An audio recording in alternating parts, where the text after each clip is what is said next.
Yet today, those who are seeking to question and examine a teaching are judged and accused. At sa katunayan po, ako po ay nagkaroon po ng maraming, hindi naman po kadali, no? They just blocked me doon po sa Facebook.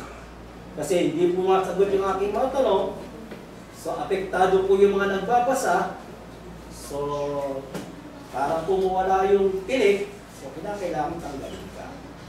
Kagaya po nung ako'y nagsisimula pong mag-aral, nung ako po'y magsimula ng aking personal study, o hindi pa ako nagka-aral ng personal study, meron po ako isang bagay na tinatanggap, pikit man akong tinatanggap, pero nung ako'y magsimulang mag-aral, ito po ay aking tinanong sa isang missionary. Yung pong American missionary, siya po ay isang debater. Ito po yung panahon na ako'y magtanong. Ang una kong tinanong, yung tinatawag, palasak po sa akin na ang pagkakaiba ng Old Testament ay New Testament. Diba? So, sabi nila, sa Old Testament, ang pagtuturi ay sa pamamagitan ng laman, at sa New Testament, ay pagtuturi ay sa pamamagitan ng puso. At alam po, yan din po ang inyong pagkakaalam. Ang pagkakaiba ng lumang tipan at ng bagong tipan, ang pagtuturi sa lumang tipan ay sa laman at sa New Testament ay sa puso. Tinanong ko po ito doon sa tinatawag na missionary at ito po nagsimula na nagkaroon po ako ng mga kagaling.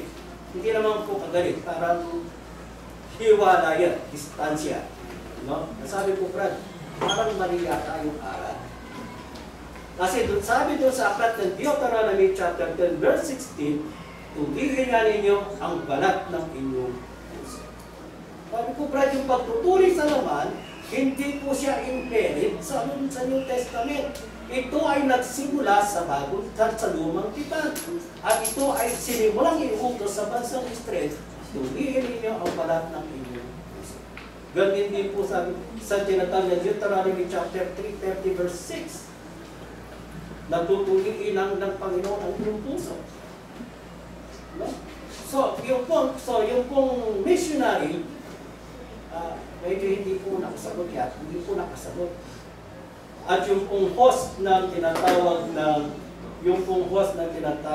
local church, no, sa Dako ng Maynila, yung host po, yung pinaka-preacher doon, yung po ay isang supported, kilalang supported preacher, o panahon yan, pinausap po ako. Sinabi sa akin, Brad, huwag mo naman magastusin ang aking bisita.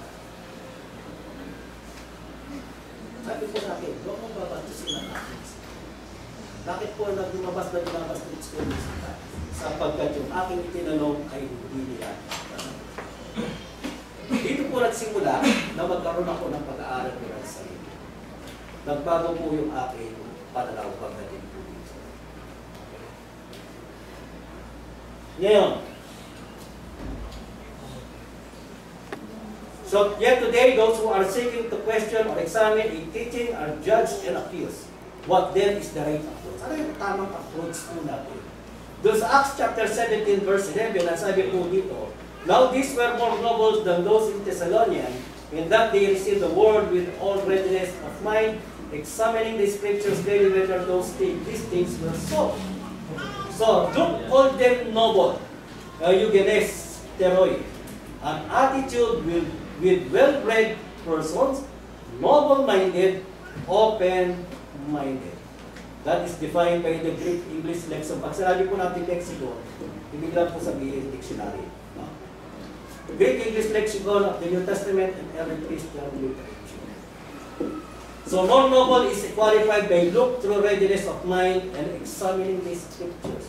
So, tinawag po sila na inigdikilok na noble sapagkat kanila po tinatanggap ang salita at kanila po sinisiyasan ang kasulatan. Early Christians were praised for examining the received words from the inspired men of God. So pinupuro po sila ng mga apostol, pinupuri po sila ng mga tagapangaral ng unang panahon sapagkat kanilang sinisiyasan at kune-question ang turo ng mga taong isinubok ng ating Panginoon Diyos, ng ating Panginoon Kristo, mga taong guided and inspired by the Holy Spirit. But today, those who do, yung pong nagtatanong dun sa mga aral at turo na pinaniniwalaan nating matagal na, they are condemned, accused, labeled. Accused as false preacher. Mark,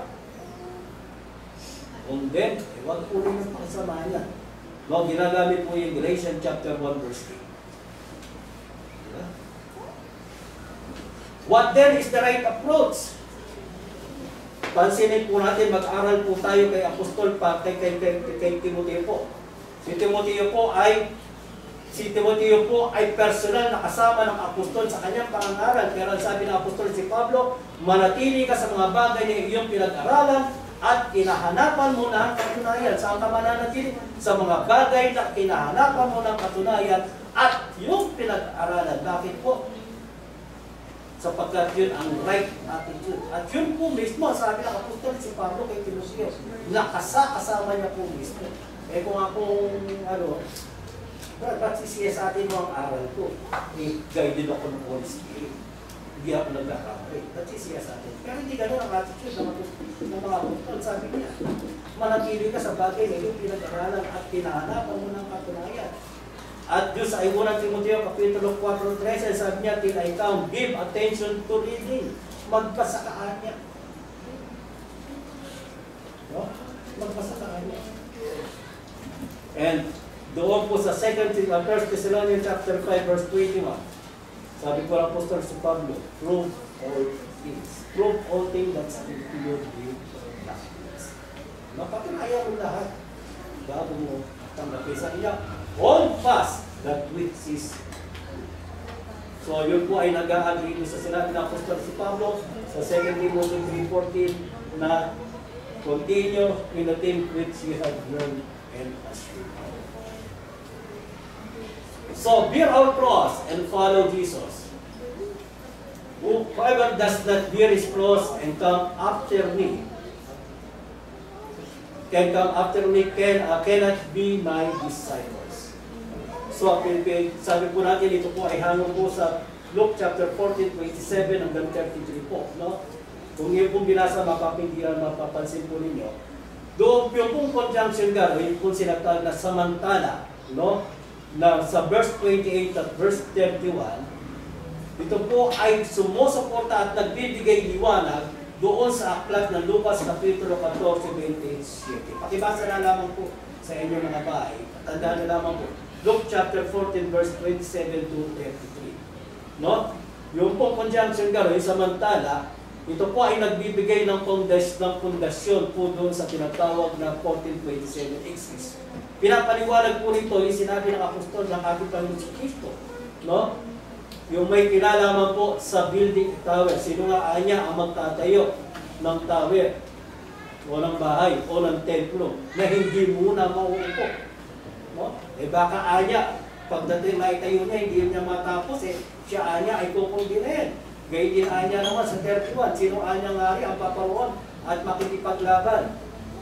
No? Na mayroon sa 10,000, hindi ba sa 10,000 ba pinanggit? Na mayroon sa 10,000 at nakilaban ng higit mas marami at sa matatalo niya. At siya magsusuko ng kanyang sugot at nagpupurpos ng tinatawag ng kapayapaan. Diba? Hindi ba anya sila ako niya yung mauupo? Diba? So, yung sit down denotes planning. Di anya ulang mauupo upang pag-aralan. It denotes planning. And in Proverbs chapter 20 verse 18, which is the general truth, ang sabi ni Solomon, plans are established by counsel. Pag ikay maupo, ikaw ay humahanap ng iyong kasama na magbibigay ng payo. Para po sa kalaking establishment mo po, mahanap po sila, meron po tinatawag na mga konsultant. Kapag sila po may tumawag ng konsultant, sino po ang kanilang pinakikinggan? Yung pong konsultant. Kasi kung yung may-ari, hindi na kailangan ng konsultant, hindi na po siya kukuha ng konsultant. Bumahanap siya ng konsultant para magbigay ng mga payo. Yung po yung kanyang counsel. Taking a counsel requires listening to others and laying down self. Binababa po natin yung ating ego.